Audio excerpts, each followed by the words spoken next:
Praise lord. Praise lord. దేవునికి అనేకమైన నామములు కలవు కదా, ఆ నామంలో మీకు ఏ నామం అంటే ఇష్టం, ఎందుకు? దేవునికి ఉన్నతమైన నామంలో నాకు ఏ నామం ఇష్టం అంటే యెహోవా ఈరే అనే నామం ఇష్టం అన్న.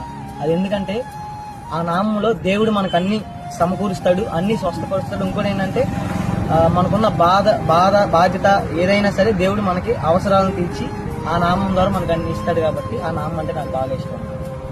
Praise lord. ప్రైజ్ లార్డ్ అన్న. దేవునికి అనేకమైన నామములు కలవు కదా, మీకు వాటిలో ఏ నామం అంటే ఇష్టం, ఎందుకు?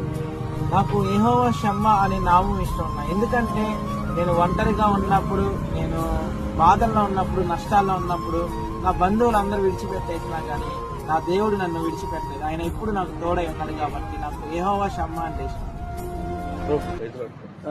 దేవునికి అనేకమైన నామములు కలవు కదా, ఆ నామంలో మీకు ఏ నామం అంటే ఇష్టం, ఎందుకు? యెహోవా రాఫా అంటే ఇష్టం బ్రో. ఎందుకంటే యెహోవా రాఫా అంటే స్వస్థపరిచేవాడు, అంటే ప్రతి రోగం నుంచి దేవుడు మనల్ని స్వస్థపరుస్తాడు అనమాట. అందుకని ఆ పేరు ఉండాలి.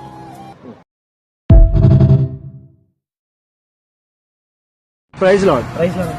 దేవునికి అనేకమైన నామములు కలవు కదా, ఆ నామంలో మీకు ఏ నామం అంటే ఇష్టం, ఎందుకు?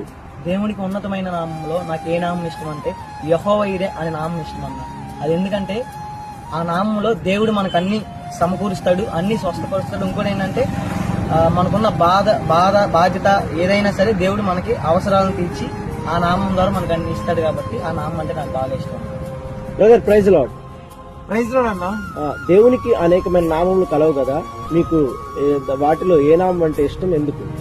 నాకు యెహోవా షమ్మా అనే నామం ఇష్టం అన్న. ఎందుకంటే నేను ఒంటరిగా ఉన్నప్పుడు, నేను బాధల్లో ఉన్నప్పుడు, నష్టాల్లో ఉన్నప్పుడు నా బంధువులు అందరూ విడిచిపెట్టేసినా కానీ నా దేవుడు నన్ను విడిచిపెట్టలేదు. ఆయన ఇప్పుడు నాకు తోడై ఉన్నాడు కాబట్టి నాకు యెహోవా షమ్మా అంటే ఇష్టం.